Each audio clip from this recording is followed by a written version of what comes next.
आप सभी का स्वागत अपने भाषा और अंदाज में। प्राइमरी शिक्षक का एग्ज़ाम जो 24 तारीख को शिफ्ट 1 में जिसमें पुरुष अभ्यर्थी भाग लिए थे, उसका हम लोग विथ प्रूफ मेरे जो दिया गया था उससे कितना आया। हालांकि जितने भी ऑप्शन देखेंगे, कुछ क्वेश्चन ऐसे हैं जो डायरेक्ट बीपीएससी अपने प्रीवियस पेपर, चाहे वो लॉ के जनरल पेपर हो, इंजीनियरिंग हो, बीपीएससी ऑडिटर हो, पंचायती राज वाला हो, चाहे ऑडिटर असिस्टेंट हो या फिर सिविल सर्विस का हो, क्वेश्चन डायरेक्ट पूछ दिए गए। अब बहुत सारा का तो ऑप्शन में वही था, उधरे से ऑप्शन था, तो जो ऑप्शन पर कमांड किए गए होंगे वो तो काफ़ी अच्छा स्कोर किए होंगे। जहां कोचिंग संस्थानों का 15 मिनट एड्स और कमेंट में लग जाते हैं, वहीं मेरा सीरीज 15 मिनट में उस सब्जेक्ट का लगभग इम्पोर्टेंट टॉपिक का सुफड़ा साफ हो जाता है। हम 2 फेज में करते हैं। पहला फेज वो होता है जहां से क्वेश्चन छपते हैं, दूसरा फेज वो देखते हैं जहां से क्वेश्चन बनते हैं या आने की संभावना है। ठीक है, इसमें भी हम world geography, world history, Bihar special और मेरा सबसे फेवरेट मैथ रीजनिंग समय के अभाव में नहीं कर पाए, इसके लिए हम क्षमा प्रार्थी हैं आप सभी से। ठीक है, सबसे पहले देखेंगे करंट में हम बताए थे, यहां देखिए कि 106 पद्म पुरस्कार मिला, जिसमें 6 पद्म विभूषण, 9 पद्म भूषण और 91 पद्म श्री। उसमें भी 19 महिलाओं को, 2 विदेशी और एनआरआई को और 7 मरणोपरांत। पद्म श्री में 91 को जो था, ये हम बोले थे, वीडियो में देख सकते हैं कि सबको याद नहीं रखना है, मूर्खता है याद रखना। बिहार का परीक्षा होना है, बीपीएससी आयोग ले रहा है, इसलिए बिहार से कितने लोगों को पद्म श्री दिया गया ये इम्पोर्टेंट है। तो हम बताए थे आनंद कुमार सुपर 30 वाले साहित्य और शिक्षा से, कपिल देव प्रसाद गाया वाले कला के क्षेत्र में, और सुभद्रा देवी कला के क्षेत्र में मेसी पेपर जो चाउर के पीस के शंकर जी गणेश जी बनाती थी, ये बताए थे ना। देखिए अगला क्वेश्चन,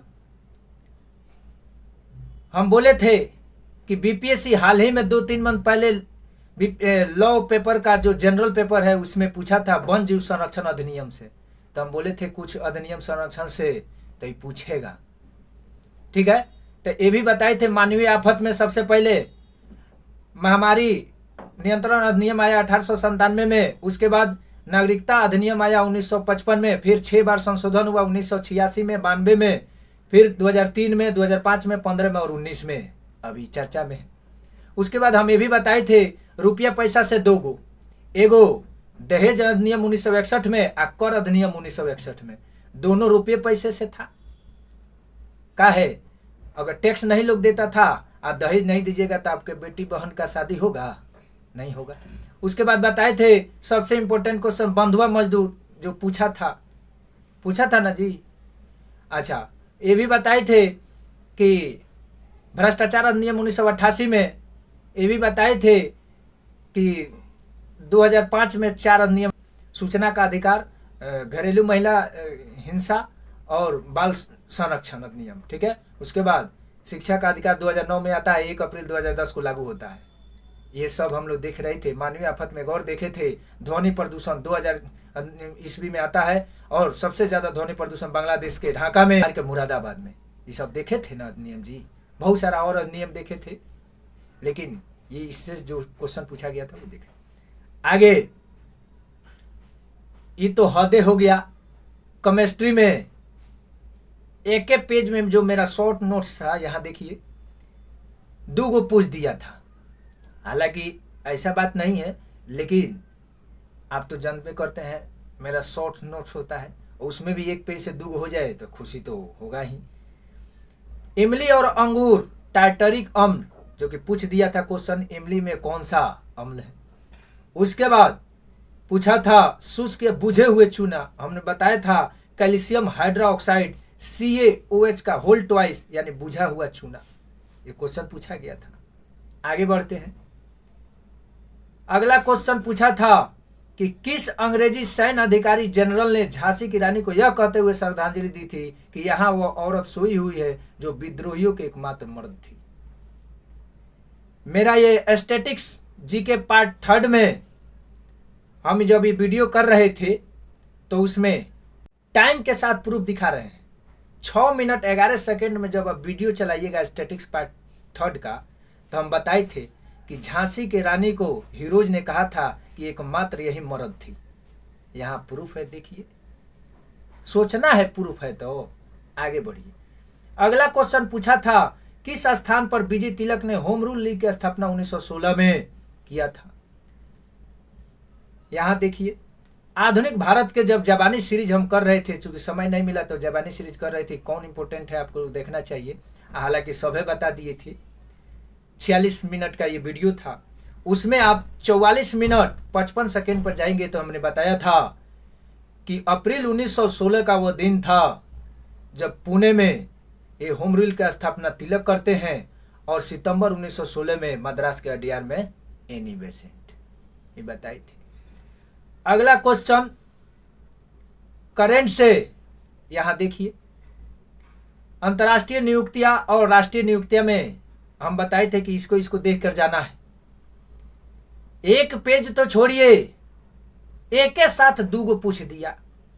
ट्विटर के नई सीईओ लिंडा याकारिनो और उसके बाद रोवन विल्सन जो कि न्यूयॉर्क के पहले अश्वेत मुख्य न्यायाधीश, इससे क्वेश्चन पूछ दिए गए थे। अब जरा सोचिए, आगे बढ़ते हैं। अगला क्वेश्चन पूछा गया था कि यदि ग्रीनविच में दोपहर के 12 बजे हैं तो ग्रीनविच के 30 डिग्री पूर्व में क्या समय होगा? आप जानते हैं कि 8 डिग्री बराबर 4 मिनट, तो 30 डिग्री बराबर 120 मिनट यानी 2 घंटा। आप पूरब की ओर जाते हैं तो समय बढ़ेगा, आप पश्चिम की ओर जब जाइएगा, देशांतर पश्चिम जाएगा तो समय घटेगा। यानी 12 बज रहा था, पूरब की ओर जाएगा तो 2 बजेगा दोपहर, ध्यान रखेंगे।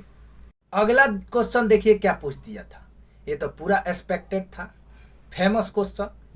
अंतर्राष्ट्रीय बुकर पुरस्कार 2023, हम बोले थे कि 2200 वाला देखना है, कैसे कि भारत से मिला था गीतांजलि श्री को, टाइम्स ऑफ सैंड के लिए मिला था। ये अंतर्राष्ट्रीय बुकर पुरस्कार 23 तो बोलबे किए थे, ये मिला था जॉर्जी गस्पिडिनो टाइम शेल्टर के लिए, ये बुल्गारिया के हैं, बताए थे ना।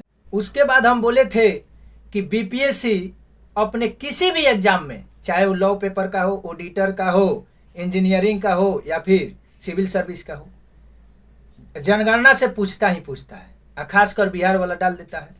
तो बिहार से पूछा था ना, महिला साक्षरता रेट कितना है, पूछा था कि ना, हम दे रखे थे 51.5, लेकिन ऑप्शन नहीं दिया था।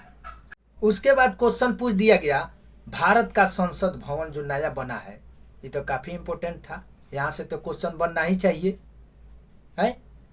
तो पूछा था कि भारत के संसद के नए भवन के प्रभारी वास्तुकार का नाम क्या था? ये तो हम बतेबे किए थे कि नया संसद भवन बना है, इससे इंपॉर्टेंट क्वेश्चन बनता है। तो ये पद्मश्री बिमल पटेल जी इसका किए थे, आर्किटेक्ट बिमल पटेल। ठीक है, आगे बढ़ते हैं। अगला क्वेश्चन पूछ दिया था कि मोहम्मद बिन तुगलक के शासन काल में भारत आए प्रसिद्ध मुस्लिम खोजकर्ता इब्न बतूता किस देश के थे? तो मोरक्को के। तो ये कहाँ हम बताए थे? ये बताए थे आपको स्टैटिक्स पार्ट 2 में, ठीक है, वहां बताए थे सब, यहाँ देख सकते हैं। आगे बढ़ते हैं। उसके बाद पूछ दिया था, निम्नलिखित आंदोलनों में से किसका सरदार वल्लभ भाई पटेल द्वारा नेतृत्व किया गया और सफल रहा? तब बारदोली सत्याग्रह गुजरात वाला 1928 में, जो कृषक आंदोलन था, और महिलाओं ने इनको सरदार की उपाधि दी, डायरेक्ट नहीं दी, महात्मा गांधी के थ्रू इनको दिलवाया गया। ठीक है, ये मॉडर्न हिस्ट्री रिवीजन सीरीज जब चला रहे थे तो उसमें हम बके थे। आगे बढ़ते हैं। अगला क्वेश्चन पूछ दिया था कि 1938 में किसकी अध्यक्षता में राष्ट्रीय योजना समिति की स्थापना की गई? और साथ जवानी सीरीज जब चल रहा था तो उसमें बताए थे कि 1938 में भारतीय राष्ट्रीय कांग्रेस ने जवाहरलाल नेहरू की अध्यक्षता में राष्ट्रीय नियोजन समिति का गठन किया। उसके बाद 1944 में बॉम्बे प्लान हुआ, सर आदर्शीय दलाल थे, 1945 में एम.एन. राय द्वारा पीपुल प्लान की गठन की गई और 1950 में काफ़ी इंपॉर्टेंट क्वेश्चन सर्वोदय योजना जेपी यानी जयप्रकाश बाबू द्वारा ये भी बताई थी। आगे बढ़ते हैं। अगला था पर्यावरण से। तो हम ये भी बताए थे कि पर्यावरण जो SCERT NCERT पढ़ रहे हैं, ये तो सीटेट में आप पढ़ के आए हैं, तो ये सब क्वेश्चन पूछेगा। बीपीएससी अपने स्तर से क्वेश्चन पूछेगा पर्यावरण में। आप पिछले भी अपना सिविल सर्विस में पूछते रहा है, तो उस हिसाब से हम पूछे थे। मुझे तो लग रहा था जब हम क्वेश्चन बना रहे थे, शिफ्ट 1 में 16 क्वेश्चन पर्यावरण से दिए गए, मुझे तो लग रहा था कि सब क्वेश्चन लुसेंटवे से छाप दिया गया है। कहा 2-4 क्वेश्चन की छोड़ के बात करेंगे तो सब क्वेश्चन यहीं से आए थे, लुसेंट से। हम ये 15 मिनट में पर्यावरण का सुफरा साफ किए थे, ध्यान रखेंगे, ठीक है। उसके बाद ये आया था क्वेश्चन प्रिज्म से गुजरने पर सबसे अधिक अपरिवर्तित होने वाला रंगीन प्रकाश। फिजिक्स का पार्ट 1 पार्ट 2 नोट्स दिए थे, लेकिन नोट्सवा में ही नहीं कहे थे, मुंह से जब वीडियो बनाए थे तो उसमें बोले थे। विव जियोर सबसे ज़्यादा तरंगदैर्घ्य 7800 से 6900, लाल का सबसे कम बैगनी का। जिसका तरंगदैर्घ्य कम उसका विचलन ज़्यादा होगा। आगे बढ़ेंगे। उसके बाद हम लोग पर्यावरण भी, ये तो धकाधक लुसेंटे से ही आया था, ठीक है। ये भी चूँकि 16 क्वेश्चन पूछे गए थे तो ये भी लुसेंटे से था। अब क्वेश्चन पूछ दिए गए थे अनुवांशिकी से। क्वेश्चन था माता पिता से संतति में लक्षणों के पहुंचने की प्रक्रिया को क्या कहते हैं। तो हम बोले थे अनुवांशिक लक्षणों के पीढ़ी दर पीढ़ी संचरण होना ही क्या है, अनुवांशिकी है। ये बताए थे, ये बायोलॉजी में